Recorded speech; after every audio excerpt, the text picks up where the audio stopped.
அவர்களுக்கு எதிர்பட்டு வாழ்க என்றார். வாழ்க என்றார். அல்லேலூயா. இயேசு உயிர் தெழுந்த பிறகு முதலாவது வார்த்தை என்ன செய்தார் என்று சொன்னால், நீங்க வாழ்க மகனே மகளே, நீங்க வாழ்க.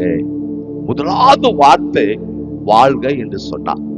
இரண்டாவது அவர் அன்பர் பெத்தானியா வரைக்கும் அவர்களை அழைத்து கொண்டு போய் தம்முடைய கைகளை உயர்த்தி அவர்களை ஆசீர்வதித்தார். அவர்களை ஆசீர்வதிக்கையில் அவர்களை விட்டு பிரிந்து பரலோகத்துக்கு எடுத்துக்கொள்ளப்பட்டார். பாத்தீங்களா? முதலாவது வாழ்க என்று சொன்னார், இரண்டாவது ஆசீர்வதிக்கிறார். தேவனுடைய விருப்பம் என்ன சொன்னா, நீங்கள் வாழ்ந்து நீங்கள் ஆசீர்வாதமாக இருக்க வேண்டும். கர்த்தருடைய விருப்பமே நீங்க வாழ வேண்டும், நீங்கள் ஆசீர்வாதம் என்ன செய்ய வேண்டும், இருக்க வேண்டும். ஏன்னா ஆதியாகமத்துல நீங்கள் முதலாவது அதிகாரத்துல நீங்கள் 28வது வசனத்தை வாசித்தாலும் ஆண்டவர் முதலாவது என்ன செய்தாரு, ஆசீர்வதிக்கிறார். வெளிப்படுத்தல் கடைசி அதிகாரத்துல கடைசி வசனத்தில் சொல்றாரு, நான் உங்க கூடவே இருக்கிறேன். அல்லேலூயா.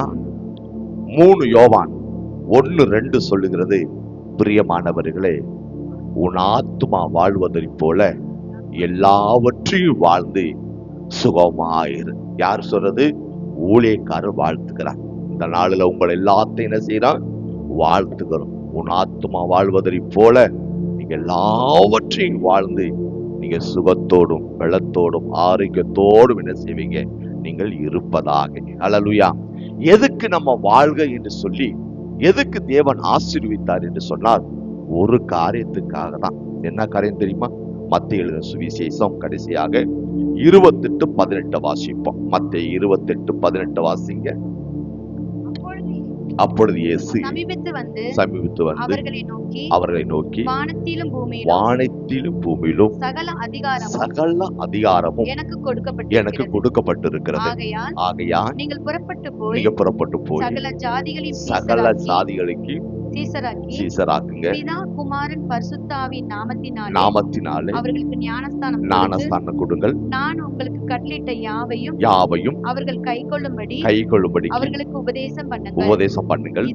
இதோ உலகத்தின் முடிவு பரியந்தமும் சகல நாட்களிலும் நான் உங்களோடவே இருக்கிறேன்.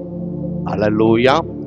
நம்மளை வாழ்த்தி ஆசீர்வதிக்கிறதுக்கு நோக்கம் என்ன என்று சொன்னால், அவருடைய சுவிசேஷத்தின் வேலையை செய்யும்படியாக. அல்ல, ஏன்னா எனக்கு அந்த அதிகாரத்தை கொடுக்கப்பட்டு இருக்குது. அந்த அதிகாரத்தை நான் உங்களுக்கு திருப்பி கொடுக்கிறேன். அல்லேலூயா. அந்த அதிகாரத்தை உங்களுக்கு கொடுக்கிறபடினால சகல நாட்களும் என்ன செய்யறேன், நான் உங்களோட இருக்கிறேன். நீ என்ன செய்யுங்க, ஊழியத்தை செய்யுங்க. சுவிசேஷங்கிறது என்ன தெரியுங்களா? இரும்பு கோட்டையை உடைத்து கொண்டு போகும். சுவிசேஷத்தின் இந்த வார்த்தை எப்படிப்பட்ட இரும்பு கோட்டையா இருந்தாலும் உடைத்து கொண்டு போகுமா. சைனா, ரஷ்யா, ஜப்பான், ஆப்பிரிக்கா, அவர்லாம் மனுஷனை திங்கிறவர்கள். ஆப்பிரிக்கா நாடு, பல நாடுகளுக்குள்ள சுவிசேஷம் தடப்பட்டிருந்தது. இயேசு யாருன்னே தெரியாது. ஆனா அந்த சுவிசேஷம் அதை உடைத்து கொண்டு இரும்பு கோட்டையை, வெங்கல கோட்டையை இடித்து கொண்டு ஒவ்வொரு தேசத்துக்கு இந்த வார்த்தை கடந்து சென்றது. இன்றைக்கும் அநேக நசிதார்கள் தினந்தோறும் ஆயிரக்கணக்கான பேரு ரட்சிக்கப்பட்டு கொண்டே இருக்கிறார்கள். அல்லேலூயா. சுவிசேஷத்தை நீங்க நினைக்கலாம், என் வீட்டுல யார் ரட்சிக்கப்படல, என் குடும்பத்தில் இவங்க ரட்சிக்கப்படல, அவங்க ரட்சிக்கப்படல. ஒன்னும் சொல்லாதீங்க. கர்த்தர் இந்த சுவிசேஷம் உங்கள் கோட்டை, இரும்பு கோட்டையை உடைத்து கொண்டு, உன் கணவனா இருக்கட்டும், மனைவியா இருக்கட்டும், பிள்ளைகளா இருக்கட்டும், சொந்தமா இருக்கட்டும், பந்தமா இருக்கட்டும், எல்லா இடத்துல இந்த சுவிசேஷத்தை பறந்து போகும். எது சுவிசேஷம்? இயேசு உயிரோட இருக்கிறார். அவர் மரித்தார், உயிரோட இருக்கிறார். அல்லேலூயா. அதனால இன்னைக்கு பாருங்க, கண்ணு தெரியாதவர்கள், காது கேட்கல, கண்ணு தெரியல, காது கேட்கல, கால் சரியா என்ன செய்யல, நடக்க முடியல, கை சரியா வரல. ஆனா இன்னைக்கு அவர்கள் வல்லமையான ஊழியத்தை செய்து கொண்டிருக்கிறார்கள்.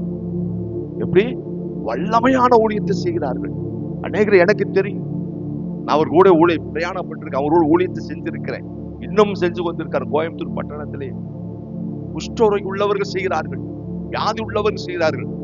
ஆனா தேவன் உங்களை நல்லபடிய வாழ்த்தி ஆசீர்வதித்திருக்கிறாரே, நல்ல பலனை கொடுத்திருக்கிறார், சத்துவத்தை கொடுத்திருக்கிறார், நல்லா ஆசீர்வதித்திருக்கிறார். ஏதோ ஒரு ஊழியத்தை என்ன செய்யுங்க, ஒரு தீர்மானம் எடுத்து கர்த்தர் கொடுக்கப்பட்ட ஊழியத்துல ஏதோ ஒரு ஊழியத்தை செய்யுங்க. ஏன்னு சொன்னால் இப்பொழுது சில பேர் என்ன செய்ய வாழ்க்கையை தொடங்குகிறார்கள். சிலருடைய வாழ்க்கை பாதி வருஷம் முடிந்தது, சிலருடைய வாழ்க்கை இன்னும் 3/4 வருஷம் முடிந்தது. அதனால் இந்த காலத்தை பிரயோஜனப்படுத்திக் கொண்டு கர்த்தருடைய கட்டளையை நாம் என்ன செய்வோம், சகல சாதிகளுக்கும் சுவிசேஷத்தை அறிவிப்போம். அது எப்படிப்பட்ட இரும்பு கோட்டையா இருந்தாலும் சுவிசேஷம் பாய்ந்து செல்லும், உங்களை ஆசீர்வதிக்கும். அல்லேலூயா. கர்த்தர் தாமே உயிர்த்தெழுந்த நாள்ல உங்களை மீண்டும் வாழ்க வாழ்க வாழ்த்துகிறேன். கர்த்தர் உங்களை ஆசீர்வதிப்பாராக.